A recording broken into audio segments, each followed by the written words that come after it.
Do you want better accountability from either your staff members or from your coworkers? I'm going to bust open this concept of accountability into much smaller, much more actionable components. And then I'll show you how to move the needle on each of those components. Hi, I'm Erika Garms, CEO of Working Smarts and builder of brain-friendly workplaces.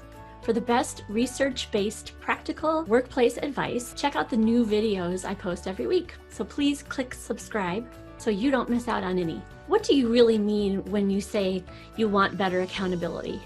What do you really mean?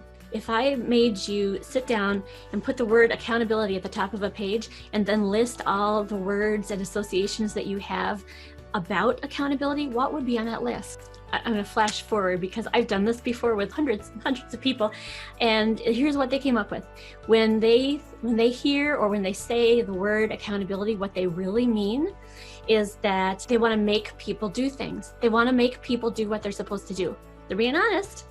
They also mean that they want proof that the work is getting done. They want evidence. They want and expect people to meet their deadlines, do what they say they're going to do by when they say they're going to get it done. They want people to make hard decisions, and they want tough feedback to be given, not withheld, not danced around. They want real feedback to be given.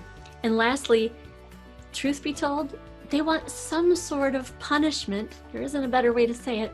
They want punishment for not doing what you're supposed to do. So when most people say, we need better accountability around here, or I need my team to be more accountable, those are the ingredients that they're usually talking about if they're pushed into defining it. Now, those are hard to make a difference with. They're hard to move the needle on, hard to see any progress with, because they're not what I would call actionable. So I'm going to break apart the concept of accountability into 6 ingredients, 6 components. I'm going to share 2 of those components in this video, part 1, and then the next 2 components in part 2, and the last 2 components in part 3. So this is a 3-part series to give you all 6 of the necessary components to real accountability.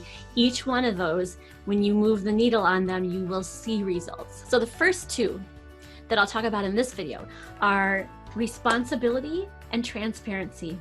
Responsibility is people doing what they say they're going to do. You might also call it reliability. You might also call it follow through. So when you hear those words around you, when you hear mumblings of no follow-up, no follow-through, those are probably pointing to a problem with this ingredient called responsibility. So if that's the piece of accountability that you have a weakness in, then that is the one component that needs to be shored up. The way that you shore this up is usually multifaceted. It needs to happen on multiple levels of the organization. So if you're trying to shift the culture from being lackadaisical with low or weak follow through, and you're trying to change it to tighter responsibility, better follow through, then it needs to happen from the top, across management, and at the staff level as well.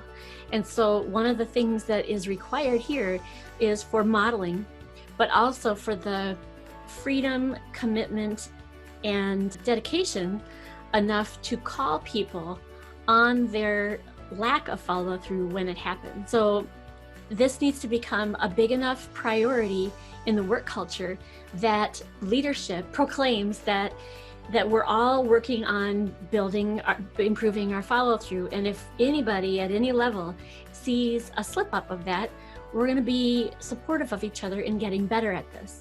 And so even if I'm the CEO, or if I'm a senior VP or a director or a manager, and you are a staff person and you see me letting something slip, and I should have followed up in a way that I didn't, then it needs to be okay for you to say, hey, I know you're working on responsibility with everybody here and follow through. You said you were going to do this, and that time and date came and went. And then I can say, geez, yep, something came up and I know why I got distracted, but you're right, I do want to be working on follow through with everybody else. And so thanks for bringing that to my attention. I'm going to get on that right now. That needs to be in place. It needs to be safe to be that gutsy, you might call it, to be able to call people on their stuff when they are not acting in responsible ways. I just spoke with a client today who is working on this particular ingredient in her staff, and she is working on exactly this thing. This was one of the homework items that I gave her. That was to do the proclamation that it is okay for us all to alert each other when follow through has fallen, and that we are going to start tracking this intentionally so that we can build up this skill, build up this characteristic of our team in ways that we want to. Okay, the second one is transparency. This might not be obviously connected to accountability as responsibility was, so I'll explain this one. Transparency is something that we say we want when we can't see or we don't trust how things are happening.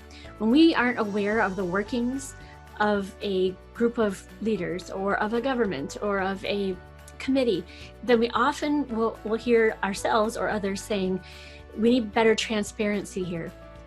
So if you really think about that one, and we're picking apart the pieces of accountability so that we can move the lever on each component with better results, then what would it take to increase transparency? First, a recognition by management, leadership, everyone, that this is of interest to people, that this grows trust. Greater transparency grows trust. Trust grows responsibility and overall accountability. So one way that we can increase transparency is by communicating more information, right? Giving people multiple avenues to feel informed. So without just relying on gossip, without relying on the rumor mill, without relying on the once-a-month employee newsletter, right? But having multiple communication vehicles, reliable, consistent communication vehicles in place so that people feel like there is sincere effort being made to keep them in the know at all times. They may or may not agree or support all of the things that they are hearing, but if there is transparency in our brain, that equates to a less need for anxiety and less need for suspicion. So right now, comment below and tell me, which of those two do you feel you have the biggest challenge with in your organization right now?